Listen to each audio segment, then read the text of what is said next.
बॉलीवुड और भारतीय संगीत जगत की लेजेंडरी सिंगर आशा भोसले का मुंबई के ब्रिज कैंडी हॉस्पिटल में निधन हो गया। वो 92 साल की थी। डॉक्टर ने बताया कि Asha Bhosle multi organ failure की वजह से चल बसी। उनकी तबीयत कुछ समय से खराब चल रही थी और हाल ही में उन्हें अस्पताल में भर्ती करवाया गया था। आशा भोसले ने अपने लंबे करियर में हजारों गाने गाए और लता मंगेशकर के साथ मिलकर भारतीय संगीत को नई ऊंचाइयों पर पहुंचाया। उन्होंने अलग अलग भाषाओं में गाने गाए और हर पीढ़ी के दिलों में जगह बना ली।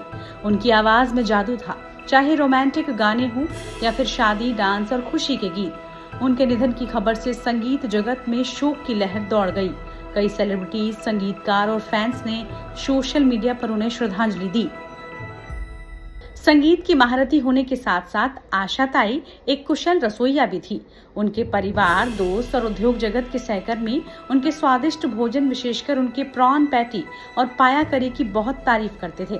दरअसल खाने के प्रति अपने प्रेम से प्रेरित होकर आशा ताई ने Dubai, Bahrain, Abu Dhabi, Qatar, Kuwait, Britain में भी रेस्टोरेंट खोले।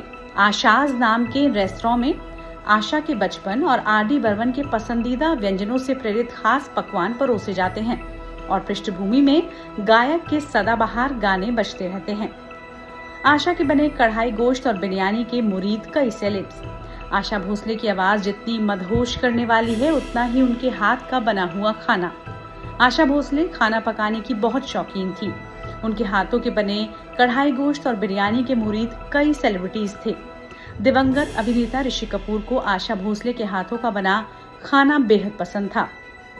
एक इंटरव्यू के दौरान आशा भोसले ने कहा था कि ऋषि कपूर को उनके हाथ का शामी कबाब, कढ़ाई गोश्त और काली दाल बहुत पसंद थी।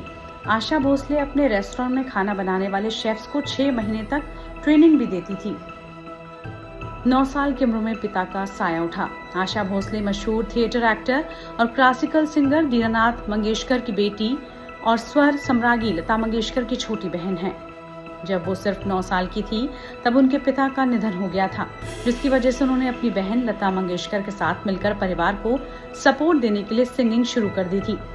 आशा की खासियत ये है कि उन्होंने हर तरह के गीतों में खुद को ढाल लिया, चाहे वो रोमांटिक गाने हो, कैबरे सॉन्ग हो, गजल हो या फिर क्लासिकल संगीत। हर शैली में उन्होंने अपनी आवाज की अमिट छाप छोड़ी थी। 16 साल की उम्र में भागकर शादी की। आशा भोसले ने 16 साल की उम्र में 31 साल के गणपत राव भोसले से भागकर शादी की थी। गणपत राव लता मंगेशकर के सेक्रेटरी थे। लता मंगेशकर इस बात से बेहद दुखी हुई और उन्होंने अपनी छोटी बहन से नाता ही तोड़ लिया। जब आशा भोसले पहले बच्चे की मां बनी, इसके बाद ही मंगेशकर परिवार ने उन्हें अपनाया था। आशा भोसले की दूसरी शादी। आशा ताई ने गणपत राव से तलाक होने के बाद साल 1980 में मशहूर संगीतकार आर.डी. बर्मन से शादी रचाई। ये रिश्ता काफी चर्चा में रहा। हालांकि रिश्ता तलाक तक नहीं पहुंचा, बल्कि 1994 में आर.डी. बर्मन के निधन तक दोनों साथ रहे। आशा भोसले ने 50 से 90 के दशक के बीच ओ.पी. नैयर, आर.डी. बर्मन, खयाम और बप्पी लहरी जैसे कई संगीतकारों के साथ काम किया। कई सदाबहार गाने गाए, लेकिन एक समय ऐसा था जब उनकी आवाज को रिजेक्ट करके रिकॉर्डिंग स्टूडियो से वापस भेज दिया गया था। आशा ताई और किशोर कुमार ने जुगलबंदी के साथ 600 से ज्यादा गाने गाए। आशा भोसले ने 20 से ज्यादा भाषाओं में गाने गाए। इस तरह आशा ताई का करियर चलता रहा और अब वो हमारे दिलों में रहेंगी। ये पूरे भारत के लिए और विश्व के संगीत प्रेमियों के लिए बहुत ही दुख की बेला है। सबसे वर्सेटाइल आर्टिस्ट के रूप में जिनको जाना गया, ऐसी आशा ताई भोसले, इनका दुखद निधन हुआ है।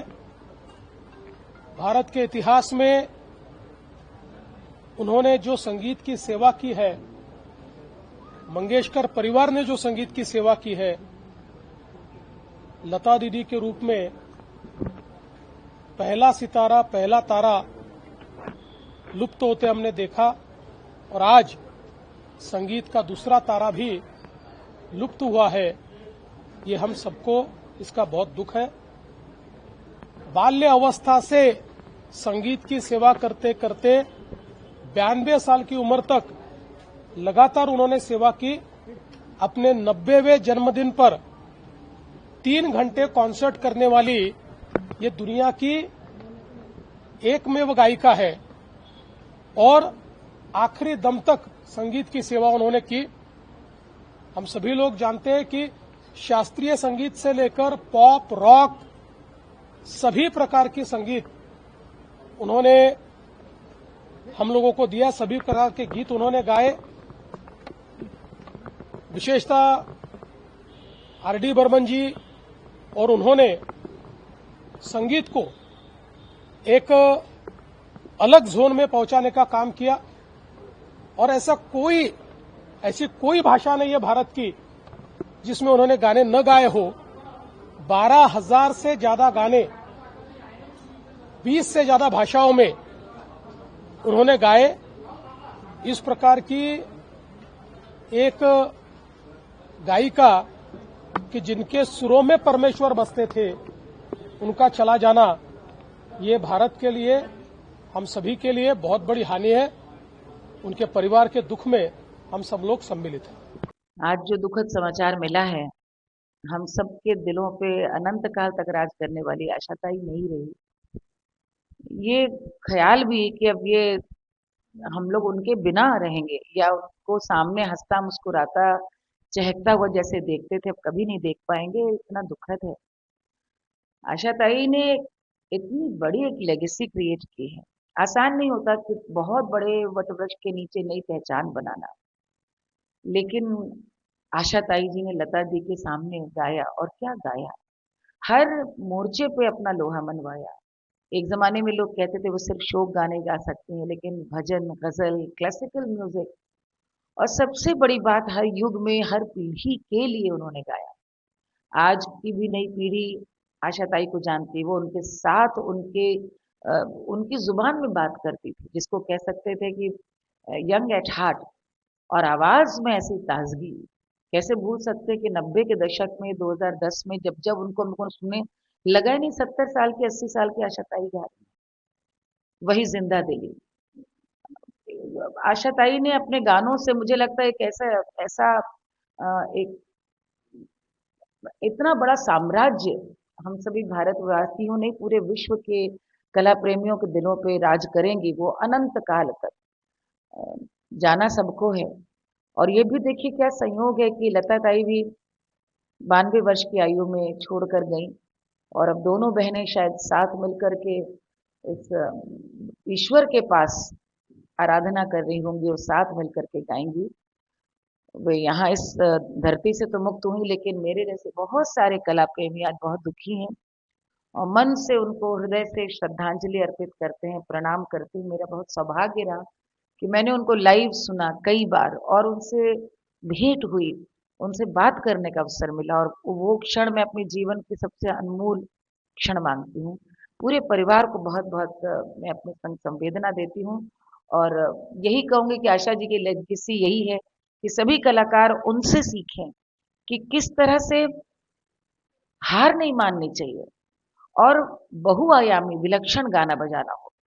कोई भी मोर्चा हो, आप कहें ये मैं नहीं गा सकती, आशाताई ने वो सब करके दिखाया। बहुत उनकी कीर्ति अक्षुण्ण रहे।